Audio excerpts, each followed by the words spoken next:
On this rock I will build my church. 사랑하는 페트라 청소년부 여러분, 복된 주일입니다. 오늘도 몇 주간에 걸쳐서 해왔던 대로 여러분들과 함께 성경에 나타난 베드로의 일생, 그리고 그가 그 일생 가운데에서 예수 그리스도와 함께 만나 생활하던 가운데 내뱉었던 말들을 중심으로 여러분들과 함께 이야기를 잠시 나눠보고자 합니다. 그럼 이제 시작해 볼까요? 네, 특별히 오늘 여러분들과 함께 나눌 부분, 생각해 볼 부분은 베드로 하면 가장 많이 떠올리곤 하는 성경의 부분입니다. 오늘 우리 함께 마태복음 26장으로 가보도록 하겠습니다. 마태복음 26장 69절에서 75절까지의 말씀입니다. 제가 말씀을 읽을 때 여러분들은 하나님의 말씀을 들으시기 바랍니다. 베드로가 바깥 뜰에 앉았더니 한 여종이 나와 이르되 너도 갈릴리 사람 예수와 함께 있었도다 하거늘 베드로가 모든 사람 앞에서 부인하여 이르되 나는 네가 무슨 말을 하는지 알지 못하겠노라 하며 앞문까지 나아가니 다른 여종이 그를 보고 거기 있는 사람들에게 말하되 이 사람은 나사렛 예수와 함께 있었도다 하매 베드로가 맹세하고 또 부인하여 이르되 나는 그 사람을 알지 못하노라 하더라. 조금 후에 곁에 섰던 사람들이 나와 베드로에게 이르되 너도 진실로 그 도당이라 너의 말소리가 너를 표명한다 하거늘 그가 저주하며 맹세하여 이르되 나는 그 사람을 알지 못하노라 하니 곧 닭이 울더라. 이에 베드로가 예수의 말씀에 닭 울기 전에 네가 3번 나를 부인하리라 하심이 생각나서 밖에 나가서 심히 통곡하니라. 아멘. 사랑하는 페트라 청소년부 여러분, 오늘 본문 말씀에 등장하는 베드로는 예수 그리스도와 하루 이틀 본 사이가 아닙니다.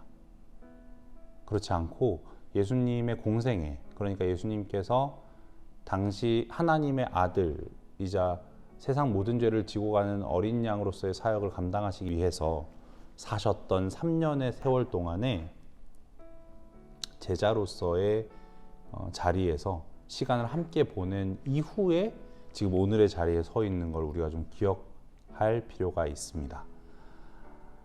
베드로는 이 자리에서 예수 그리스도를 부인합니다.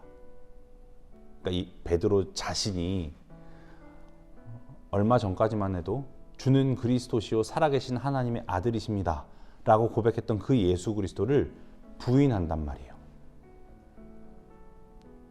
아주 인상적인 건 성경이 베드로가 어쩌다 이 일을 벌이게 되는지, 이러한 경험을 하게 되는지에 대해서 그 이유에 대해서 명확하게 얘기하고 있지 않다라는 점이 인상 깊은 점입니다. 마치 우리가 잘 아는 것처럼 선악과 사건이 다뤄지고 있던 창세기에 가보면 대체 어쩌다가 하와와 아담이 선악과를 따먹게 되었든지, 물론 표면적으로는 뱀의 꾀임을 받아, 사탄의 꾀임을 받아 그 선악과를 따먹게 됐다라는 걸 우리가 알고 있지만 아담과 하와 안에서 어떠한 일들이 대체 벌어졌길래 분명히 하나님께서 아담과 하와를 창조하시고 나서 보기에 심히 좋았더라고 얘기했던, 정말 선하게 창조되었던 그 아담과 하와가 어쩜 그렇게 한순간에 하나님을 대적하는 자로 돌변할 수 있었는지에 대해서 다루지 않고 있는 것과 아주 유사한 장면이라고 하겠습니다. 베드로도 역시나 자신의 그 죄악, 하나님 앞에서 예수 그리스도를 부인하는 그 모습을 보임에 있어서 성경은 구체적으로 그의 내면에서 벌어진 어떤 일들에 대해서 다루지 않고 있어요. 사랑하는 여러분, 하나님의 백성으로, 하나님의 자녀로 부름받은 저와 여러분들의 인생 안에 잔존하는 부패의 결과들은 죽기 전까지 계속될까요? 계속되지 않을까요? 계속됩니다. 오늘 이 본문은 우리에게 그 사실을 알려줘요. 여러분, 베드로는 지금 어떤 사람으로 오늘의 이 본문 자리에 서 있나요? 베드로는 성육신 하셔서 이 땅 가운데 오셔서 세상 모든 죄를 짊어지고 가는 어린 양으로서의 사역을 감당하신 예수 그리스도와 3년을 보낸 사람으로 오늘의 이 본문 자리에 서 있습니다. 심지어 그 사실을 모르고 있지 않았다라는 걸 우리는 베드로의 신앙 고백을 통해서 알 수 있어요. 주는 그리스도시요 살아계신 하나님의 아들이십니다라고 베드로가 고백했었단 말이에요. 그뿐인가요? 오늘의 이 본문 바로 앞서서 최후의 만찬 자리에서 베드로가 보였던 모습은 어떠했나요? 예수 그리스도께서 분명히 오늘 본문과 같은 일들이 있을 것이라고 예고하셨고, 그럼에도 불구하고 그렇게 사탄이 베드로를 밀가부르듯 하려고 하였으나 예수 그리스도 자신께서 아버지께 중보하셨고 기도하셨기에 그러한 일들을 겪고 나서 베드로로 하여금 돌아와서 성도를 굳게 하라는 권면까지 하시던 그 모습 앞에서, 그 말씀 앞에 베드로는 그러한 일들이 일어나지 않을 겁니다. 제가 죽기까지 주와 함께 따라갈지언정, 주를 함께 따라갈지언정 그러한 일들은 제게 있지 않을 겁니다라고 확언하는 모습을 보였던 베드로입니다. 어디 그뿐만입니까? 그러한 확언이 실제였던 것과 같이 겟세마네 동산에서 예수 그리스도께서 기도하시다가 그의 배반한 제자였던 유다가 예수 그리스도를 입맞추어 대제사장이 보낸 무리에게 넘겨보낼 때 베드로는 그 자리에 함께 있으면서 칼을 집어들어 그 대제사장의 무리 중 한 사람이었던 말고의 귀를 자르는 행동까지 했던 자입니다. 정말 행함이 있는 자였다고요. 마음만 그런 자가 아니라 정말 예수 그리스도와 함께 죽기까지 나아가고자 하는 모습을 보였던 베드로예요. 그런데 그 베드로가 지금 오늘 본문에서 어떠한 장면을 보여줍니까? 그 당시로 따지면 그렇게 권위 있지 않았던 여자, 그 중에서도 종인 그 여종들 둘의 증언, 지적, 네가 갈릴리 사람 예수와 함께 있었던 걸 내가 봤다라고 얘기하는 장면, 그리고 더 나아가서는 이 사람이 나사렛 예수와 함께 있었다라고 얘기했던 또 다른 여종의 그 증언, 그 지적 앞에 베드로는 손사래를 치고 맹세하며 난 정말 그를 알지 못한다라고 얘기하는 자리로 나아가는 걸 보여줍니다. 정말 이해를 할 수 없죠. 어쩜 그렇게 시간이 얼마 지나지도 않았는데 그렇게 순식간에 사람이 돌변할 수 있는 걸까 싶습니다.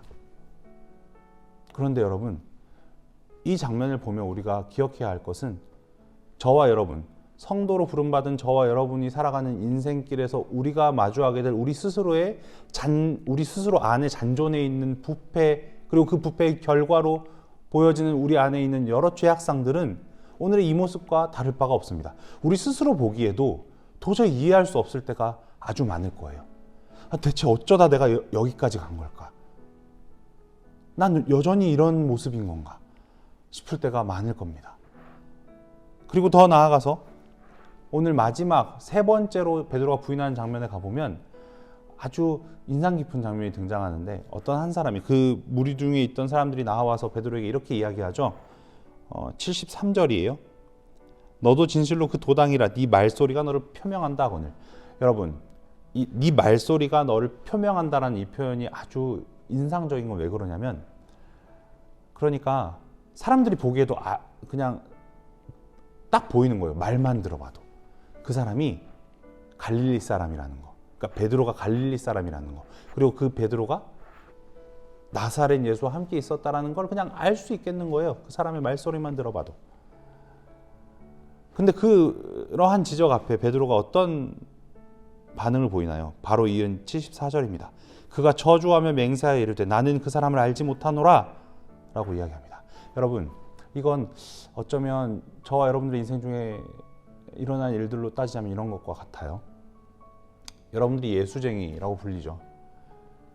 그런데 어떤 친구들이 여러분들에게 그래, 넌 예수 믿는 자니까, 너 교회 다니는 애니까 그래 이렇게 얘기할 때 여러분들이 아주 신경질적으로 얘기하는 거죠.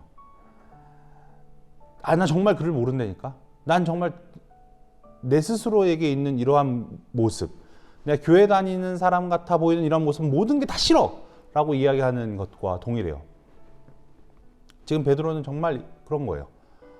얼마나 신경질적으로 반응하고 있나요? 저주하며 맹세합니다. 난 정말 그를 알지 못한다고 말이에요.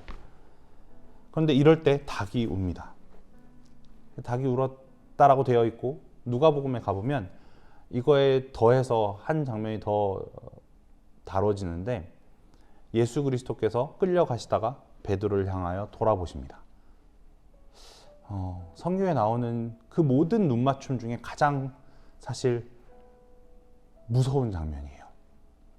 베드로의 마음이 어땠을까요? 얼마 지나지 않았을 때예요, 여러분. 최후의 만찬 자리에서 함께 떡을 떼며 포도주를 나누었던 시간으로부터 얼마 지나지 않아서 지금 이 자리에서 베드로는 예수 그리스도와 눈을 마주치고 있습니다. 분명히 아니라고, 자기는 부인하지 않을 거라고 얘기했는데 여전히가 아니라 자기가 그런 자리에 서 있는 겁니다. 그리고 닭도 울어요. 예수님이 예견하셨거든요. 네가 나를 3번 부인했을 때 닭이 울 것이다 라고 얘기하셨단 말이죠. 근데 그랬을 때 75절에 보면 오늘 말씀 마지막에요. 베드로가 예수 그리스도의 말씀을 생각합니다. 그리고 밖에 나가서 심히 통곡하죠. 눈물이 있어야 된다는 것이 아니라 저와 여러분들 안에 매일의 삶 가운데 있을 수밖에 없는 한 가지 사실은 우리 스스로들이 예수 그리스도 하나님 앞에 정말 용서받을 수 없는 죄인이라는 사실을 날마다의 삶 가운데 깨달을 수밖에 없다는 점입니다. 알 수밖에 없다는 점이에요. 인정할 수밖에 없어요. 그 점 없이 그 사실에 대한 자각 없이 우리에게 예수 그리스도를 믿는 자다운 삶의 모습이라는 건 있을 수 없어요. 사랑하는 페트라 청소년부 여러분, 우리 모두 안에 이 점이 굳건하길 바랍니다. 하나님 앞에 용서받을 수 없는 죄인이라는 사실, 내가 가능한 것이 없다, 내가 하나님 앞에 내놓을 어떠한 의의가 없다라는 점을 자각하는 것이 우리 안에 매일의 삶 가운데 계속되어지길 바랍니다. 그럴 때 그러한 우리를 고아처럼 내버려 두지 않으시고 우리를 구원하신 예수 그리스도의 은혜로 말미암아 우리의 삶이 예수 그리스도의 그 은혜를 아는 자답게, 그것을 선사받은 자다운 삶으로 살아내어지는 그러한 복된 경험들이 우리 인생들 가운데 있기를 축복합니다.